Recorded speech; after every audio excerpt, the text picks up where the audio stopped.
supaya tidak ingat juga kemilau dunia, maka fala tuqbil ila ahliha, jangan, karakternya nggak bener, kita ini rusak apa enggak? Apa indikatornya?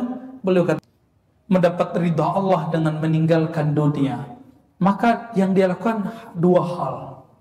Satu, yatrukuha marratan binadaratiha wa na'imiha, tinggalkan dunia itu gemerlapnya. Bukan berarti tinggalkan pekerjaan, Pak.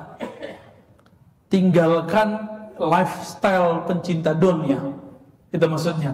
Nadarah itu artinya lifestyle, gaya hidup. Contohnya apa? Handphone setiap bulan ada yang baru nggak?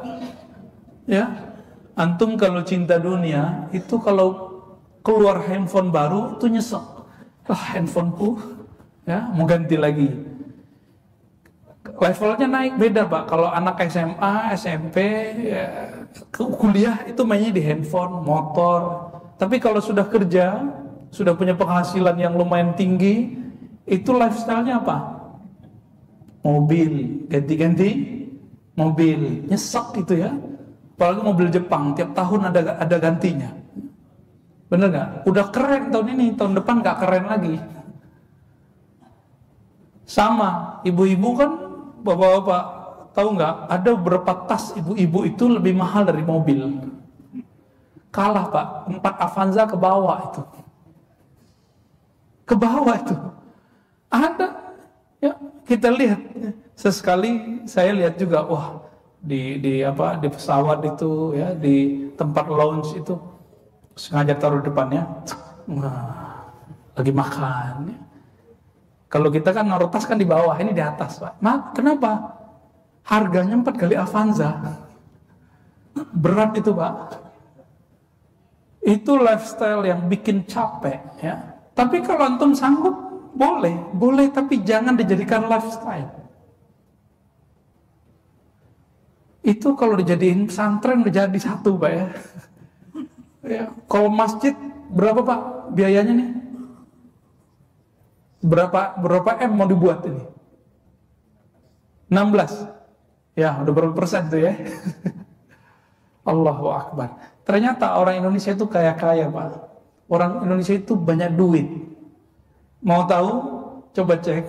Di Perancis itu yang paling banyak datang orang Indonesia sama orang Cina, orang Korea. Ya enggak? Umroh setiap bulan berapa ribu orang Indonesia umroh, banyak fulus Pak. Apalagi Singapura, coba lihat, ya ramai nggak? Ramai sekali. Untungnya sekarang ada peraturan tidak boleh banyak-banyak nyimpen di bank luar negeri ya. Baik. Jadi yang pertama tinggalkan lifestyle-nya. Itu baru orang disebut meninggalkan cinta dunia. Tapi belum cukup. Belum cukup. Udah meninggalkan itu, nanti makan hati juga, malu juga. Kenapa? Beliau mengatakan yang kedua, supaya tidak ingat juga kemilau dunia, maka fala tuqbil ila ahliha, jangan kamu sering-sering gabung, join, ketemuan, ngedate dengan ahli dunia. Kita udah ninggalin lifestyle begitu ya. Ibu-ibu misalnya udah ninggalin lifestyle tas, tapi masih arisanan sama mereka ya. Udah, nanti balik lagi begitu lagi. Kawan kita ingin tobat dari narkoba. Udah tobat, udah berhasil sekian bulan. Terus gabung lagi sama temannya, ngafe lagi sama temannya, sesama mantan. Lama-lama balik lagi. Nah ini yang dikatakan oleh ahli qalbu yang dulu mengatakan kepada pembunuh 100 orang. Apa kata beliau? Tinggalkan kampungmu. Kampungmu di situ artinya tinggalkan komunitasmu, tinggalkan ahli-ahli dunia. Bukan berarti kita gak kerja, bukan berarti kita tidak bergaul, bukan. Tapi kita gak lama-lama. Ini yang dimaksud oleh Nabi SAW. Wal yasa' baita, hendaklah rumahmu kamu buat lapang. Maka beberapa guru kita mengatakan rumah bagus itu sunnah. Bukan bagus itu mahal, Pak, tapi bagus itu kita buat nyaman, senyaman mungkin. Itu yang disebut wal yasa' baitak. Nah, sudah nyaman belum di rumah? Nyaman gak sama pasangan kita? Nyaman gak main sama anak-anak kita? Kalau udah antum udah dapat sunnah berumah tangga, ya.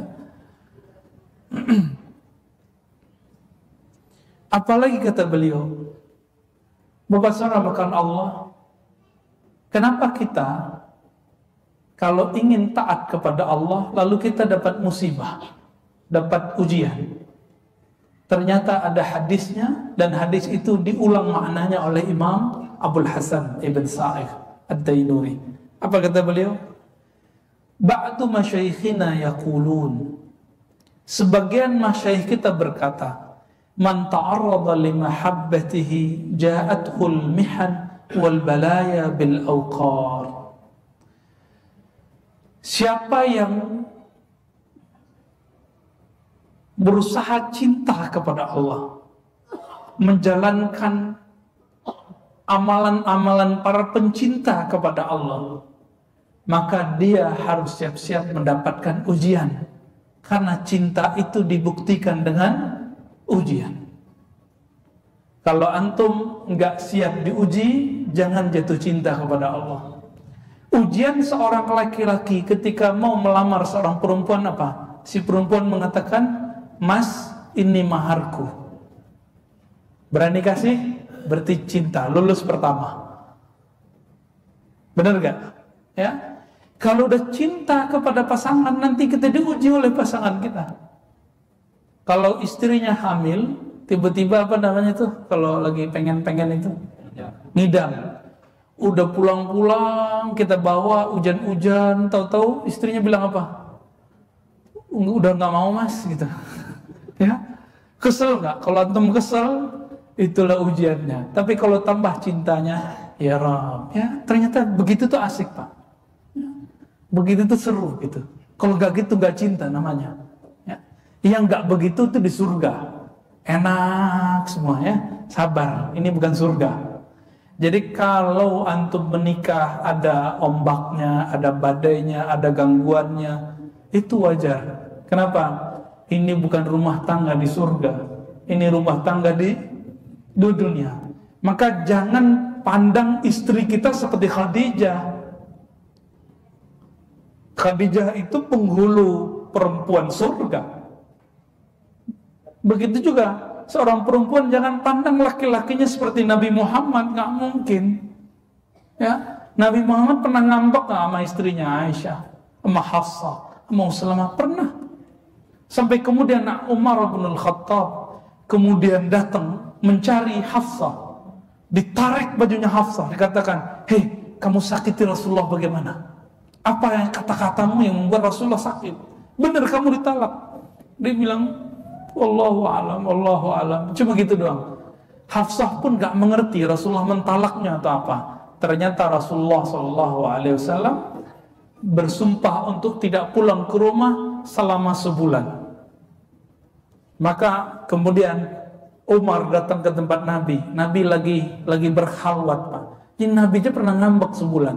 Antum ngambek 3 hari udah bilang talak. Ya, baru ngambek 2 hari 3 hari udah bilang aku cari yang lain. Ya, gimana mau jadi kayak Rasulullah Sallallahu Alaihi Wasallam? Jauh ya. Maka kalau kita belum mengamalkan sunnah Nabi berumah tangga, jangan terlalu tinggi rate-nya kepada istri. Ya, biasa-biasa aja. Istri kita biasa-biasa aja, manusia biasa kok ya. Semoga rumah tangganya sakinah, mawaddah, warahmah, amin. Banyak-banyak salawat di rumah biar adem.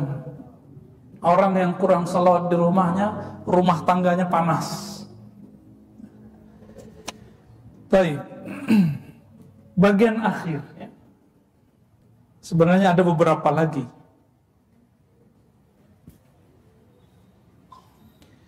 Beliau mengatakan min fasadit tab'i at-tamanni wal amali. At-tamanni wal amalu. Ciri-ciri orang itu rusak karakternya. Karakternya udah rusak. Karakternya nggak bener. Kita ini rusak apa enggak? Apa indikatornya? Beliau katakan indikatornya ada dua. Banyak tamanni. Apa arti tamanni? Berharap-harap, berandai-andai. Suka berandai-andai nggak? Yang kedua wal amal, angan-angan, panjang angan-angan. Apa bedanya? Berharap, berandai-andai itu terhadap masa lalu. Angan-angan itu masa depan. Contohnya begini. Seumuran orang itu dia sudah sukses baik di agamanya. Kalau ada lagi orang sukses di dunia, terus mengatakan, coba kalau saya dulu sekolah tinggi-tinggi. Nah itu namanya tamanni. Atau si penceramah, si ustadz, ilmunya kok nggak nambah-nambah, terus bilang, coba kalau saya nggak sibuk, saya akan baca 7 jam sehari. Itu namanya apa? Teman, udah mulai aja baca setiap hari 1 jam, 2 jam. Ya, sudah mulai baca belum? Perintah pertama turun apa? Iqra. Maka umat Islam kalau nggak suka baca, dia sedang meninggalkan sunnah Nabi Sallallahu Alaihi Wasallam. Nabi itu nggak perlu membaca buku, karena sumber dari buku-buku itu sekarang ada di dadanya. Maka beliau cukup membaca yang dalam kalbunya. Iqra kitabak, begitu. Ya. Bacalah kitabmu. Rasulullah itu adalah Al-Quran berjalan, maka beliau seperti library yang berjalan. Pernahkah kita menyebut ustadz kita sebagai perpustakaan berjalan? Itu nggak ada Pak, itu bohong itu ya. Nggak ada ustadz tuh yang perpustakaannya jalan. Ya. Yang ada itu cuma Rasulullah SAW. Atau di zaman tabi'in, tabi'in, atau ulama-ulama terdahulu. Dulu ulama-ulama kita ketika terjadi barbar memasuki Baghdad, semua kitab-kitab dibakar. Lalu beberapa ulama mengatakan apa? Seandainya semua yang dibakar itu diminta tulis lagi, aku sanggup menulisnya dari awal sampai akhir. Hafalan orang begitu dulu, karena nggak makan micin ya. Kita makan micin semua Pak. Kayaknya harus ada mie Aceh tanpa micin ya. Allahumma salli ala Muhammad. Wal amal, apa arti al amal? Angan-angan untuk masa depan. Jadi kalau ingin jadi kekasih Allah, udah mulai malam nanti, mulai tahajud, mulai zikrullah. Kalau ingin menjadi orang kaya, mulai sedekah malam-malam ini, besok pagi. Karena ciri-ciri orang kaya itu bukan yang numpuk harta, tapi yang suka berbagi. Suka bagi-bagi, antum kaya. Karena orang kaya itu yang kebutuhannya sudah cukup, lalu dia ingin berbagi.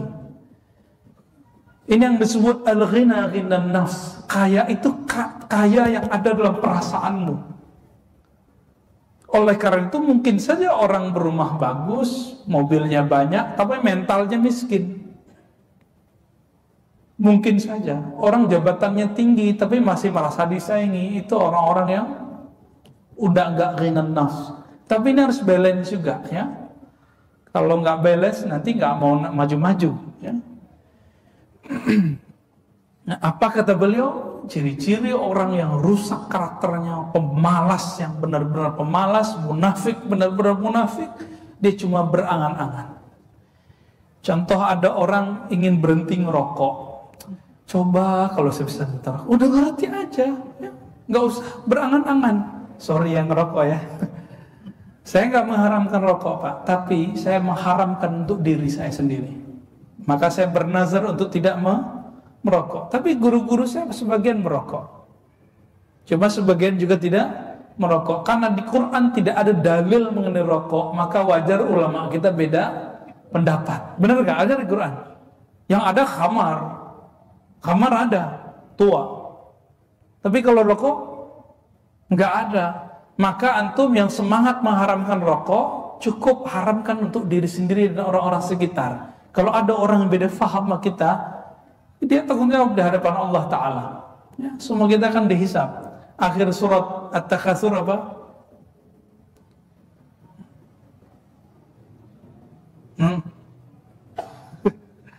Nggak hafal surat At-Takatsur.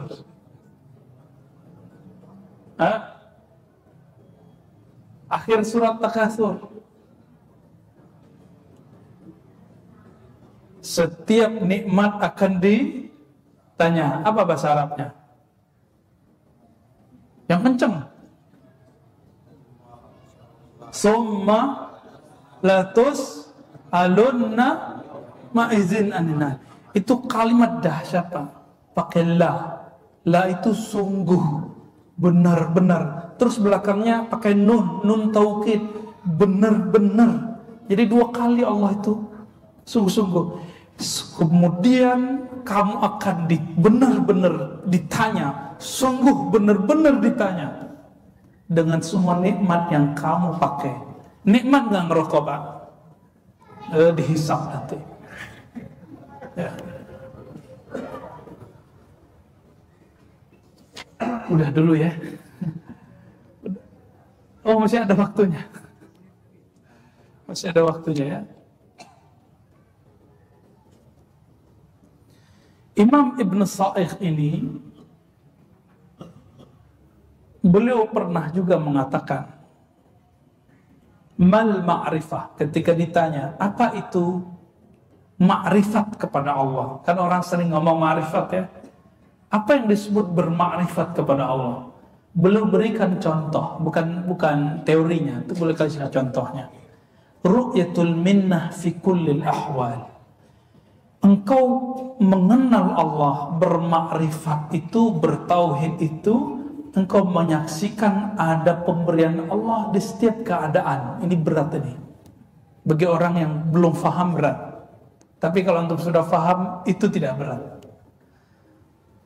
Setiap keadaan kita 2 aja, senang, susah, ya, sakit, sehat, rezeki lapang, rezeki sempit, bener kan?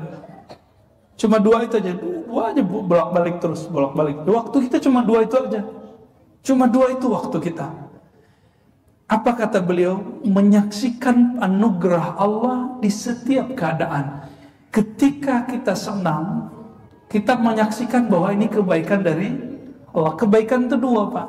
Kalau kita berbuat jasa, orang puji. Kalau kita memberi materi, kemudian orang berterima kasih. Itu 2-duanya sama. Kalau saya memandang itu pujian dari makhluk, maka ini tidak disebut bermakrifat. Tapi kalau saya memandang orang itu sedang memuji Allah, karena Allah sedang menutupi aibku dan menunjukkan kebaikanku. Antum begitu enggak? Kalau orang puji kita, apa adab kita? Ya Rabb, engkau sedang sembunyikan aibku, engkau sedang tampilkan kebaikan-kebaikanmu. Maka yang dia puji itu adalah Allah Ta'ala. Ini makna Alhamdulillahi Rabbil Alamin. Segala puji hanya milik Dia, milik Allah Ta'ala, pemilik alam semesta. Maka ketika orang puji kita, dia nggak puji kita, Pak. Dia sedang puji Allah. Karena kalau kita nggak berhak dipuji. Makanya para pencinta itu ada 2. Pencinta simpatisan, ada cinta hakiki empati. Maka murid terbagi 2, ada murid musiman, ada murid abadi. Jamaah musiman, ada jamaah abadi. Bedanya apa? Masih ingat kejadian guru kita, ya? Saya mengambil guru saya, ya? Agim. Walaupun saya nyantri, beliau nggak nyantri. Saya doktor, beliau nggak doktor. Saya bisa baca kitab, beliau saya nggak tahu bisa baca kitab atau nggak. Bagi saya waktu kecil yang menghibur akhlak saya itu adalah beliau. Rekaman-rekamannya, kajian-kajiannya, ya, itu betul-betul beda. Ketika beliau nikah lagi, ibu-ibu benci beliau nggak? Bapak-bapak yang benci beliau juga. Itu tanda kalau cintanya antum itu cinta tentang pikiran kita, tentang agim. Apa yang kita pikirkan? Agim tuh orang suci, nggak mungkin loh dia nikah lagi. Masa orang suci nikah lagi, syahwatnya gede banget gitu. Ya. Jadi kita sedang memuji pikiran kita sendiri, bukan sedang memuji dia. Maka seorang artis ketika ditanya, kamu maunya suaminya kayak gimana? Kayak AA gitu ya. Dulu ibu-ibu ngomong gitu ke saya. Ya kalau agim yang poligami nggak apa-apa, kalau ustadz jangan, masih bukan mahasiswa katanya. Ya satu aja belum waktu itu ya. Ternyata ketika agim nikah, dia yang pertama menghujat agim. Kenapa? Karena cintanya cinta simpatisan, muridnya murid musiman. Ini yang disebut makomnya, makom kazib atau makom sadik. Murid yang sadik, gurunya gimana aja, dia tahu gurunya kan bukan nabi. Yang tidak dosa cuma nabi. Maka salah satu sifat wajib nabi tidak boleh ada dosa. Salah satu sifat wajib ustadz adalah pasti berdosa, pasti punya salah. Jadi Bapak saudara Allah, jangan overestimate, jangan terlalu berlebihan memandang ustadz, jangan berlebihan menambang figur. Siapapun figur yang terkenal hari ini, jangan terlalu tinggi. Semuanya akan berubah pada saatnya. Semoga Allah menutupi aib-aib kita semua, dan semoga Allah menjadi kita hamba-hambanya yang cinta sejati, bukan cinta